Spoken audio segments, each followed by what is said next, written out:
Hello, everybody, and welcome back to TBO. This week, we're doing Eternal, the lowest rated Marvel movie ever. Yes, the only is one. in the MCU, not Marvel in general, because there are separate. The only MCU film to get rotten on Rotten Tomatoes. Yeah, for some reason. I don't know why. I quite enjoyed this movie. This film really confused me why the critics are hating it, because even when watching this, I feel like critics would like this more than fans. Yeah, someone said it's like Marvel's first DC film. And what the fuck are they on about? Yeah, okay, we'll get into it. But I'm guessing you liked it then. I don't know. I've come out of this film, and I don't know if I like the film or not, which is the weirdest feeling I've ever had, because normally you go to a film and you go, yeah, that's good, or nah, I don't like that film. This film... Oh yeah, full spoilers, by the way. Yeah, full spoilers. I don't know if I like this film or not. I do. I don't have any problems with it. Well, I have some problems with it, but they're all like tiny little things that are just subjective to me. Like, I don't see... Like, everyone's saying, oh, it's the first Marvel film to have a sex scene in it. No, it's not.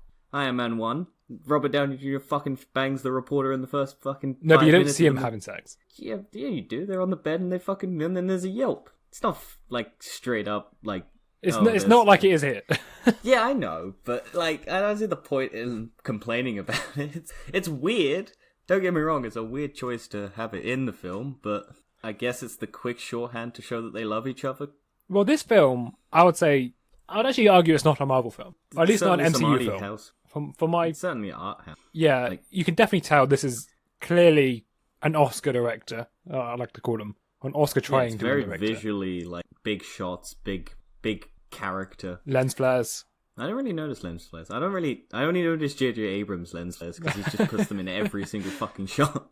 I noticed the lens flare when they were holding hands. But the whole point, like, this film, I think this is one of Marvel's best looking films. Yeah. I think a lot of the CGI, a lot of the camera work. I love the art style of the Eternals. Yeah, I really like the little lighty shit that goes on. Yeah. When they power up their suits. It is very cool. And I think making an Eternals film is probably Marvel's hardest ever job because there's pretty much no source material. I think there's only ever been... the source material is just so insane that no one knows what the fuck is going on. Also, there's only 10 comic books of this whole new franchise because they're clearly making another film. It sets up a direct sequel. Yeah, there's like a couple of well-known comic books, and then everything in the Marvel comic book line is technically tied to the Eternals and the Celestials and all of that. But the Celestials and Eternals themselves only get a couple of actual action books and like that, from what I've been... Yeah, so I think to derive a plot for the Eternals is going to be difficult, and I'm not sure how they're going to make a sequel. That's why I think they are directly relating one to the next, because they have to. It's not something where you can just sort of make a new villain or something like that. It's not something like that. This is one group of people for one enemy. Or these people... Yeah. The thing is... Are the Eternals heroes or villains? That's the question. Shall we get into that? We'll get very into it. Because let's go with the big villain. Because it's not the person you think it's going to be. No. Who is the It's villain? not the... Well, okay. So did you see the twist coming? Because I didn't. I didn't see it coming. You did? I didn't. Although I think if I watched the trailer directly beforehand, I would have. Because there is that scene in the trailer where you see Icarus talking to Ajax.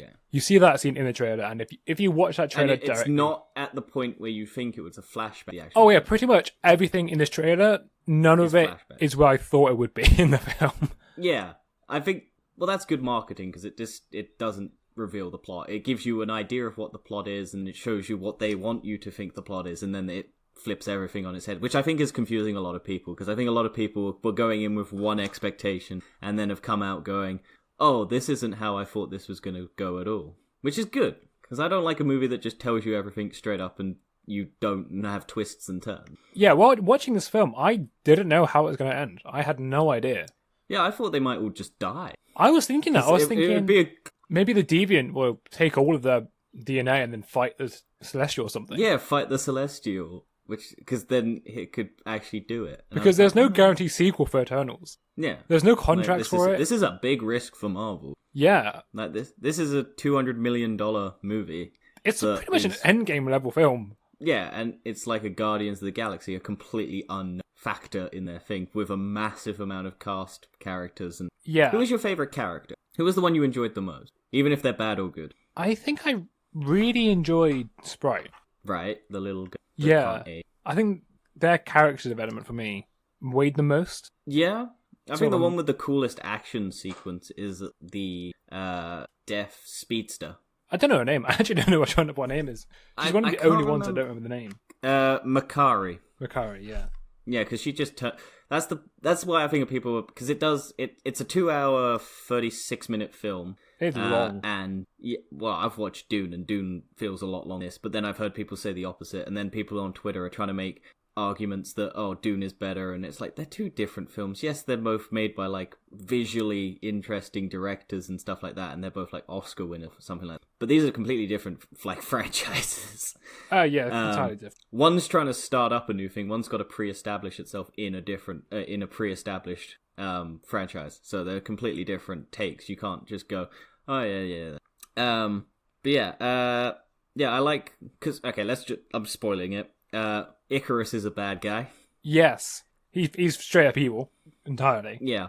Well, is he, though? That's the question. Is he actually evil? Well, he serves his purpose, because his entire life he has been bought. So basically the Eternals are created by the Celestials to stop the Deviants, and then they're instructed not to interfere with human life because, spoiler, human life needs to get to a certain point of intelligence and numbers to feed a Celestial in the core of the Earth to create a new Celestial that will then create billions more life forms and things like that. Yes. And the Deviants were created as like predators, but then they evolved and then started killing things that they weren't supposed to kill, like intelligent life. And so they created the Eternals to counteract the Deviants, and then the Deviants can't evolve from what their program is. What? The Eternals can evolve. Oh, can they? I thought No, so the Eternals Deviants can't evolve. You said Deviants can't evolve. It's the Eternals can. Yeah, and then they are all stuck. They all get their minds wiped. Then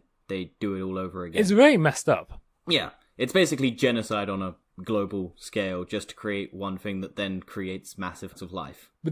And this has been going on for centuries, and Angelina Jolie's character has been having like mental breaks. They pretty much say the universe is a lot older than people think it is, but it only looks young because the Celestials keep it young. Yeah. So My question, without the Celestials, the universe would end.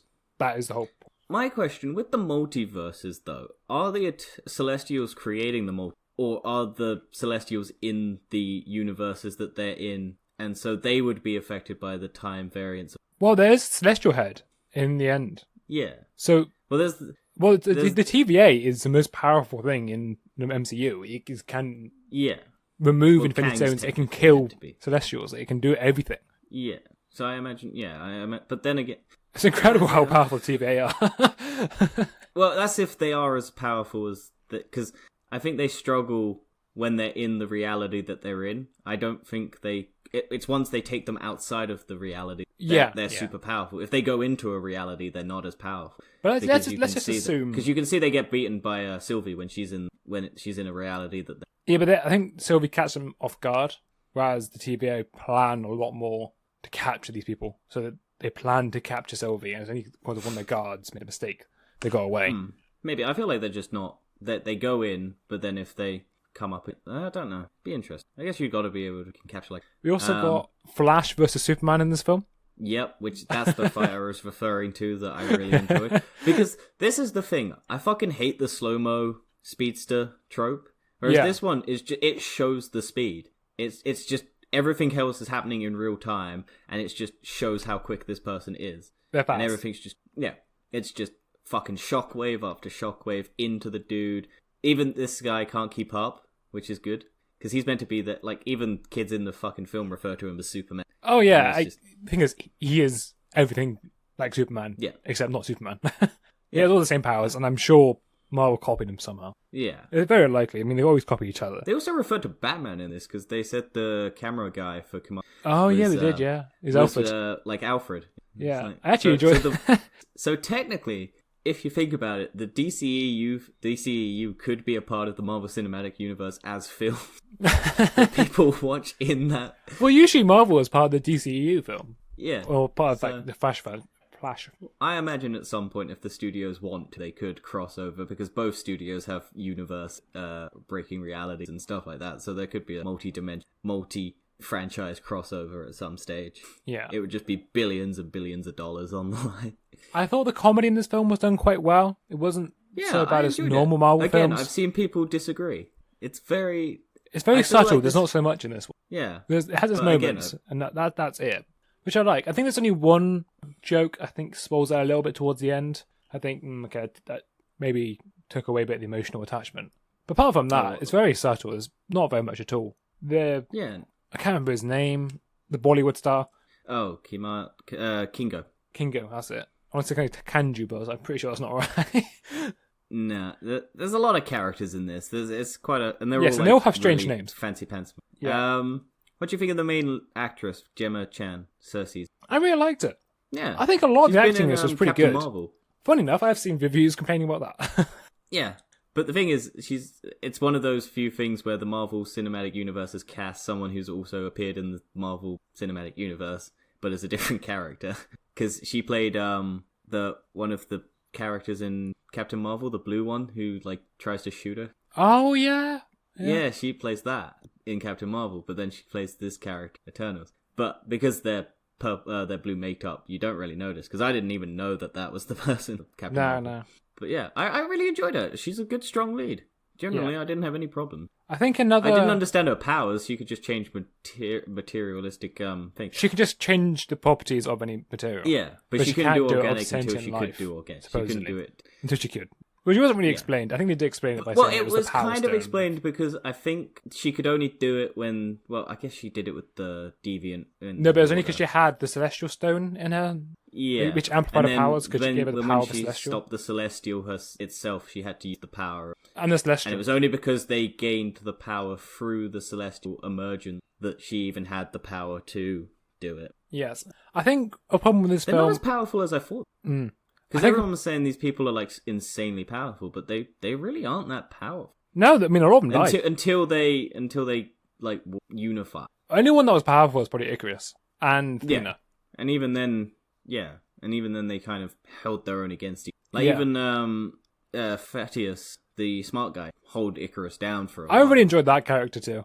Yeah. Fatius, the engineer. This movie does generally a lot for representation. And it's generally not... I know people are going to complain about it because people are people. Dumb. And honestly, a lot of the points that some of the characters make in this movie, I generally agreed with. It's humanity is not worth saving at this point. Yeah, also, a lot of the... on the point you made, the sort of representation of different communities, I don't feel like it was forced. No, I thought it was just quite well done. Because a lot of the times you can see things, I'm going to bring up Doctor Who right now, where you can feel it's forced. They got a female Doctor Who to have a female Doctor Who instead of just casting someone good. Whereas this, I feel, but they just cast good people, and the plot develops not to do with the minorities. It's just there, which I think is the right way of doing it, because it's good having a background. Well, like I said, the speedster girl, Makari, is just an actual deaf actress, and they just made it her character. Yeah, like that. And it's just cool, really interesting character. And then Fatius is the first openly gay character on screen for Marvel, at least. Is he? I think so. I guess because technically Loki beat it by being bi, because they confirmed that in Loki. But I think generally first gay character. And I think Marvel is facing a lot of backlash in countries where gay isn't accepted, and they're kind of finally stepping in and going, yeah, we're not going to show it there. We're actually going to not cut the scene out. We're going to actually stand behind, which is quite good. nice. Which is very good. Yeah. They should have done it a lot sooner, but hey. Yeah. It's a start. They shouldn't have cut that weird lesbian kiss out of Star Wars, Walker. For at least they have a character that they can't just with one scene. There's another plot point I want to talk about. Go for it. When Ajak and Icarus were talking on the farm, because Ajak has done this she's done it all the time, and she's always had the memories, actually, for millions of years. I think she's the oldest. From what I can understand, she's the Prime Eternal, which is the one who, if they do unify, gets all the power to do her thing, like mass heal everyone. And because I think the way it works is that, from what I was reading, it can only be one Prime Eternal, so they pick a Prime Eternal, and then that person's power gets amplified. Yes, which is probably from what I can how understand. Cersei's powers were amplified, because she became the Prime Eternal. So Cersei's powers get amplified and change the molecular celestial marble, I think it was. Yeah, and I'm sure there's people complaining about another female lead. Yeah. There's definitely is. But okay, I want to talk about... But then if they chose Icarus, it would be Icarus's power gets amplified. Which would have been bad. Would have been very bad. Yeah. And then if it was, I guess, Ajax's other things, their power gets out. But there's only one Prime Eternal that gets picked. Yeah, so I want to talk about the turning point, as it were. So Ajax has decided on this planet, on planet Earth, that the life is actually worth keeping because they are able to defeat Thanos. Yeah, so they basically... She's seen a lot of worlds and a lot of, like, humanity managed to defy the odds, bring back half the universe against the will of the world, even though technically to happen. Yeah. But the fact is, they still did it. They didn't do it from help from other people. They did it from themselves. So that's why they're worth saving. And then she wanted to help save them.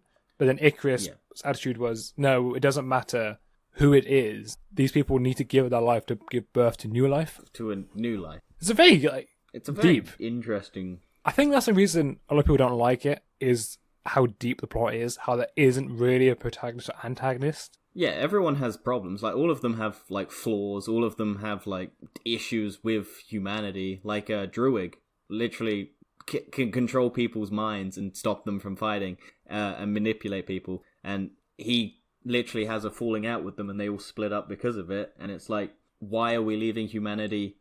I could control everyone to stop them from fighting. And it's like, I could stop all this bloodshed. The Fatius dude...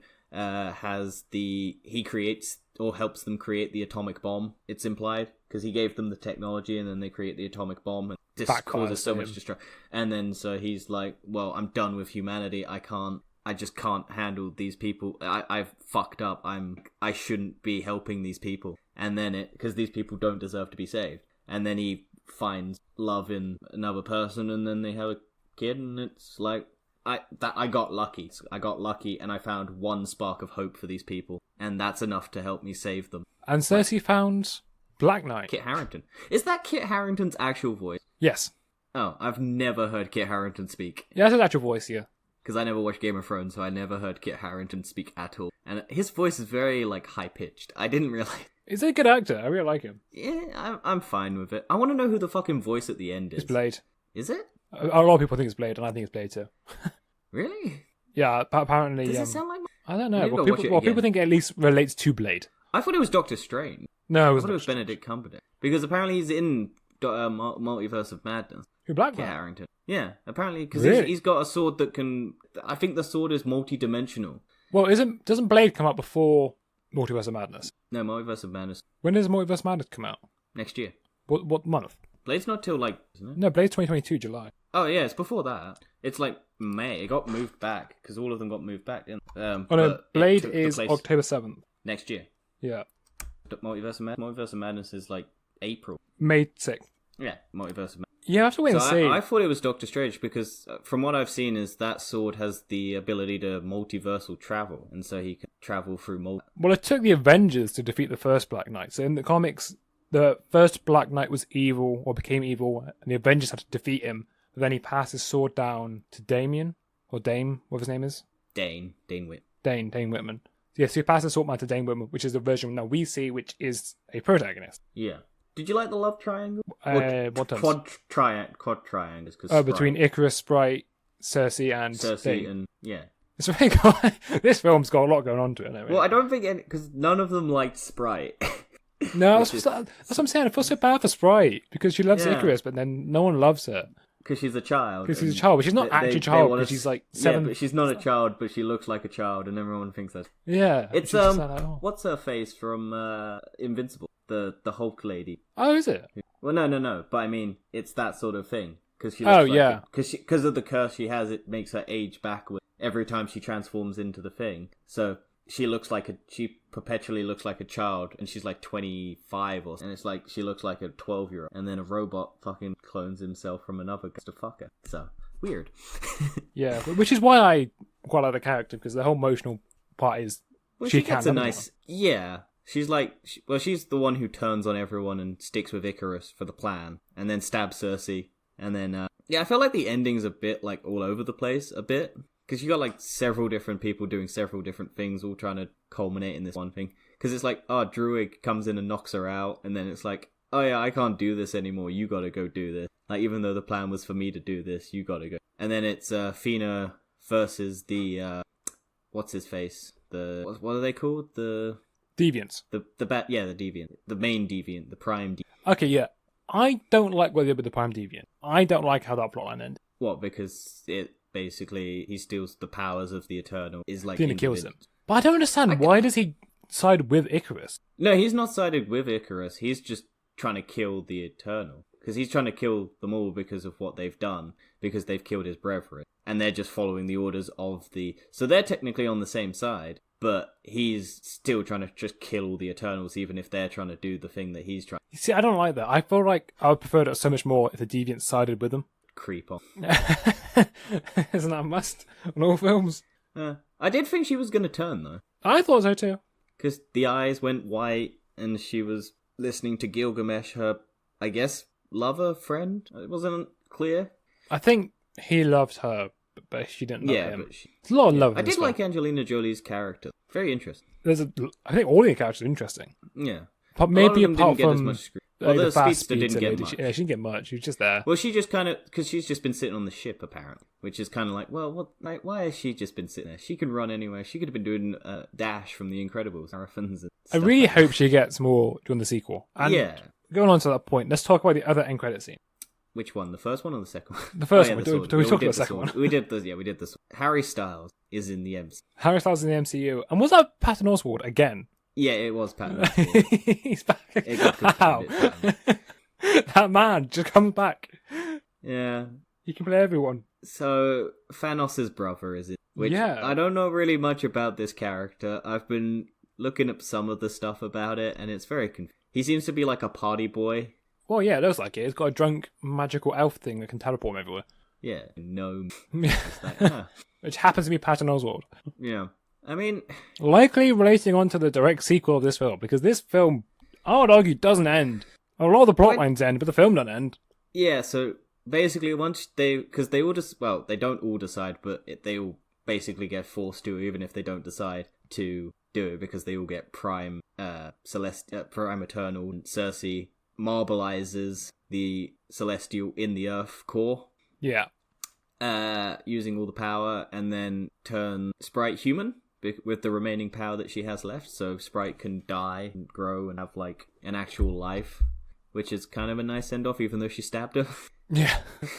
It's like, I fucking like your boyfriend and you don't. You fucking always got him. And I was like, okay. And then she just walks back and everyone's good.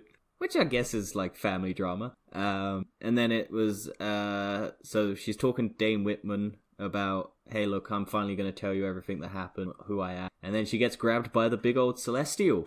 Yeah. As well, yeah, that's true. as well with the others. But some of them went off on a ship, so they didn't get captured. But at the end of it, they did realise that they've all been taken. Because the Harry Styles character just knew it. Yeah, Harry Styles Somehow. comes up and... Well, he is a Celestial. No, he's an Eternal. He's one an of Eternal, the- is he?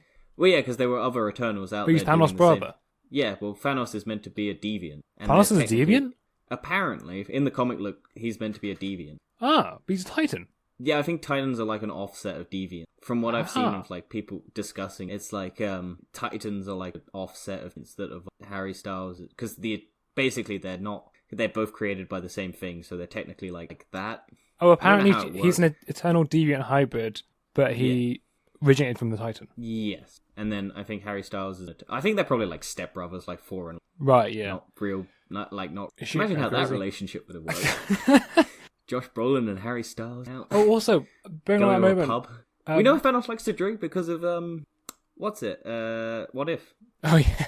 Yeah, we know he likes to drink. Imagine Party Bro Thanos from What If being the MCU's main Thanos. What was the Bollywood actor called again? I'm so sorry. Kamal Nanjiani. Kamal Kingo. Nanjiani. That's the one. I that got one. fireworks, so if you can hear that. I got fireworks too, so don't worry about it.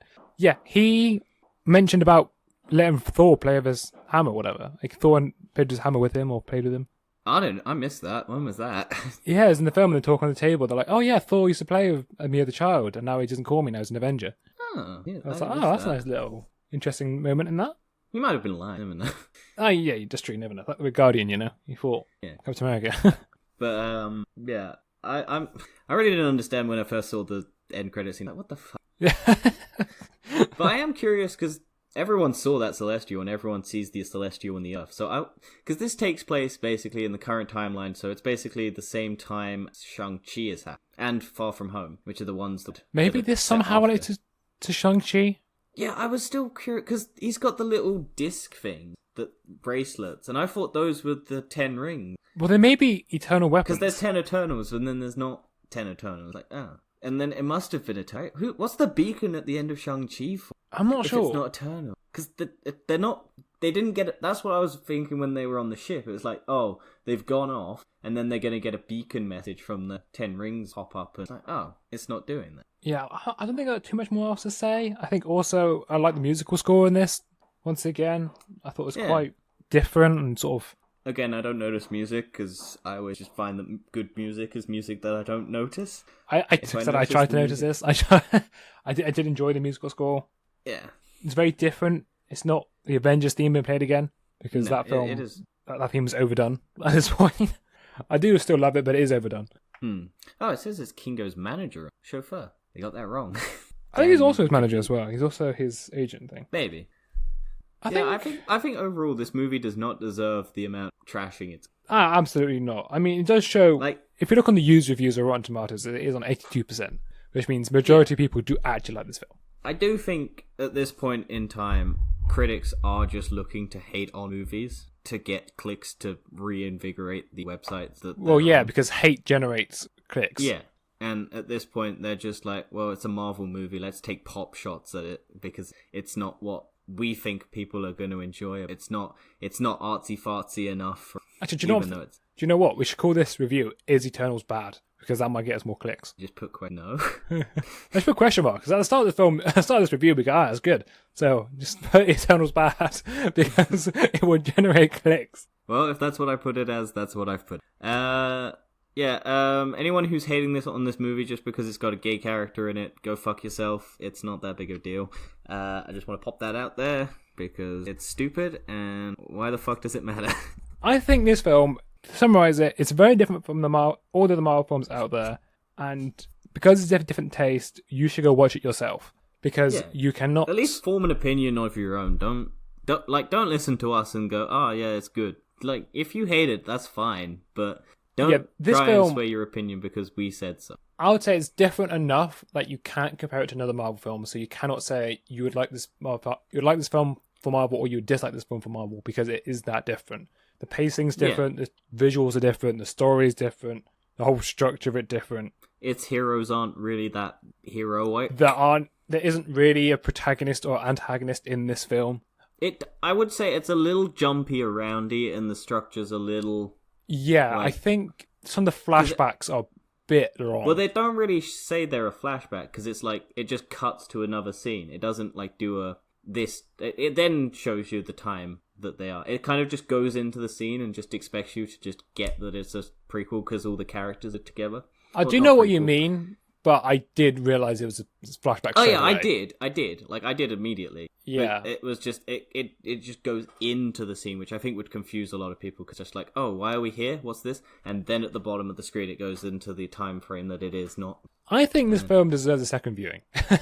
Yeah, I'm definitely gonna go watch it. You have to watch this film twice to generate a true opinion on it. Yeah, because like while I was watching it, I'm not sure how repeatable this film is. It does drag in moments. I'll say that. I've got a feeling 2 hours and 36 minutes. But then again, I watched Dune, and Dune's about the same time, and it dragged a lot more for me than this did. So I'm going to compare it to like Shang-Chi, because when I watched Shang-Chi, I was like, this film's great, I want to watch it immediately. I want to watch it again. And same with Suicide Squad for me as well. I really enjoyed those films. But those are the films that you can just watch for fun, and you don't have to think about it much, and you just have a blast with it. I don't think that's the same with this film. I think this film is a good film for different reasons. It's a film that you want to think about. It's a film that develops on sort of morality and empathy in a way. Yeah. and it's not a film that you'd want to watch over and over again.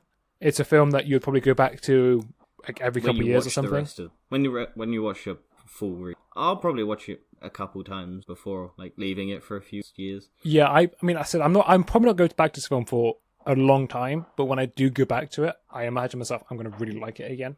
Yeah. Whereas I would compare it to something like Endgame or Shang-Chi or just something like Ant-Man. It's something you just go watch just for fun, and you just go watch it over and over again because it's just fun and enjoyable comedy, whatever.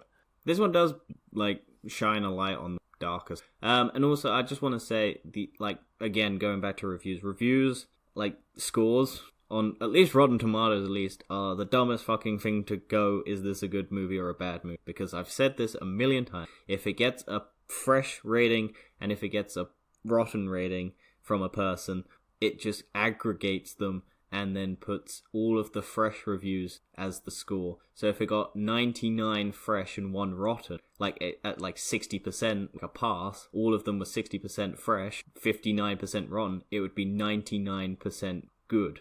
Yeah. It doesn't work. It's not a fucking good review score. Like Paddington 1 and all of that, like they get very high because they're like most of the Marvel movies get very high because they're easily consumable, passable movies, but they're not like cinematic gold. Like for some people they are, but like they get average scores just above average or like 70%, and people go, oh yeah, these are the best movies. Like I love the Marvel Cinematic Universe, but even I'm like, yeah, they're not the best cinematic form of storytelling. They just get good review scores because that's how reviews on I would actually argue this could be Eternals is a better film than all of them, but not more enjoyable than all of them. Yeah, not a Marvel enjoyment roller coaster. Yeah, but I would say because of how it's shot. Do you reckon Martin Scorsese would like this movie? I don't know.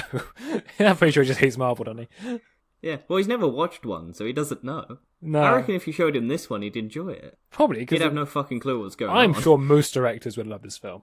And I'm actually so shocked to see critics not liking it. Yeah, I was like, this one, because everyone was like, this is the artsy-fartsy critic one that all the critics are going to jizz over. But it's turning out that it's not. And I don't understand critics. No, you can't please them. You can't please them, you can't, they'll hate on DC for probably all the same reasons that they love the Marvel Cinematic Universe. And it's just... Yeah, maybe that's why they hated this one, because it's more dark. I still don't understand comparing this to a DC film. Maybe just the darkness of it. But it's not like dark and stingy environment, though, because it's still very bright. Very fucking light. Yeah. I don't know. Like you said, there's a lot of lens flare. Maybe. But what's our next review? Maybe it's because... What's our next review? Spider-Man, right? Next... Or was it Hawkeye next? Double... Really?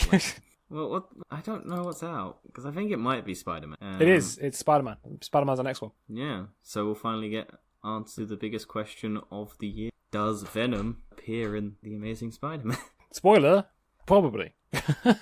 Well, maybe. Who knows? Might be an end credit scene again. We'll have to wait and see. That has been Eternals. Go watch the film. I'm not going to say I would recommend... I recommend watching the film, not for it's good, but just to get a viewing. Yeah. And if you're unsure, wait for it to come out on Disney Plus and watch it then. Because it'll come to Disney Plus, and it should be watched on a big screen because it is generally quite a big epic movie. I think if you try to watch this at home, you're not going to enjoy it. You're going to get distracted and because go off, and there's then you'll not. Yeah, there's not a lot happening at a time. It's the a lot of good, talking. but there's not a lot of action. Yeah, it's a lot of talking, and it's kind of more a character. Like it's trying to get you to like these characters, which I ultimately did. Yeah, I agree. A lot of people who I go and watch their reviews and aren't liking this. I'm just like, okay, interesting. I could disagree with people. I'm not saying their opinion's wrong. I just want to add this in. Alita Battle Angel got loads of good reviews from loads of people. True. So maybe we shouldn't judge people's internet. Yeah, like what you like and hate what you hate, but don't get mad or angry. I'm fine with people not liking this movie, but it seems weirdly targeted for hate. It seems to be a narrative that people are pushing that doesn't seem to be a thing, because it seems to be a lot of people are enjoying it, but are confused. I think a lot of people are confused because So I was with my mum about this, because I watched it with her, and she said, well, who are the good guys? Yeah. And I was like, well, that's kind of the point of the film. There aren't any. Well, there are, but there aren't. It depends which point of view you look at. it all depends on what your morality is. Maybe I'm a horrible person because I was like, yeah, Icarus has got a point. Like, Yeah, I mean, get rid of humans. like, they all have a fucking point. Just like, hey.